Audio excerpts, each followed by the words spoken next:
جب شراب حرام ہوئی تو ایسے شرابی لوگوں کے پاس اچانک شراب چھوڑنے کا حکم آ جاتا تو ان کے لیے شراب چھوڑنا بہت مشکل تھا اور اس کے لیے بڑی قوی ہمت درکار تھی۔ لیکن حضرات صحابہ کرام اجمعین کو جب نبی کریم صلی اللہ علیہ وسلم کی صحبت حاصل ہوئی تو اپنے ایسا ماحول پیدا فرما دیا کہ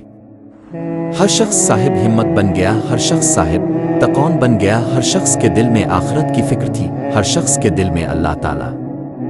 کے سامنے جواب دہی کا احساس تھا، ہر شخص کے دل میں دنیا کی بے ثبات تھی۔ اس کا نتیجہ یہ ہوا کہ جب شراب کی حرمت کا حکم آیا اور منادی نے مدینہ کی گلیوں میں یہ آواز لگائی کہ سنو شراب حرام کر دی گئی ہے، تو حضرت انس رضی اللہ تعالیٰ عنہ فرماتے ہیں کہ میں اس وقت ایک مجلس میں لوگوں کو شراب پلا رہا تھا اور شراب پینے کی مجلس قائم تھی، جب کان میں یہ آواز آئی کہ رسول اللہ صلی اللہ علیہ وسلم کا یہ حکم ہے کہ شراب حرام کر دی گئی ہے، تو اس مجلس میں جس شخص نے شراب کا پیالہ ہاتھ میں لے کر منہ کی طرف اٹھایا ہوا تھا، اس نے یہ گوارا نہیں کیا کہ ایک گھونٹ پی لے، بلکہ اسی وقت پیالے پیچ دیے گئے اور شراب کے مٹکے توڑ ڈالے گئے، اور 3 دن تک مدینہ کی گلیوں میں شراب بارش کے پانی کی طرح بہتی رہی۔ جو قوم شراب کی اتنی خوگر اور عادی تھی، جب رسول اللہ صلی اللہ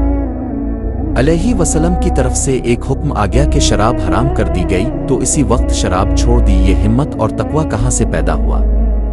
وہ اس طرح پیدا ہوا کہ حضور اقدس صلی اللہ علیہ وسلم نے صحابہ کرام کا ماحول ایسا بنا دیا کہ ایسا لگتا تھا کہ جیسے آخرت کو اپنی آنکھوں کے سامنے دیکھ رہے ہیں، جنت اور دوزخ آنکھوں سے نظر آ رہی ہے، اس وجہ سے شراب چھوڑ دی۔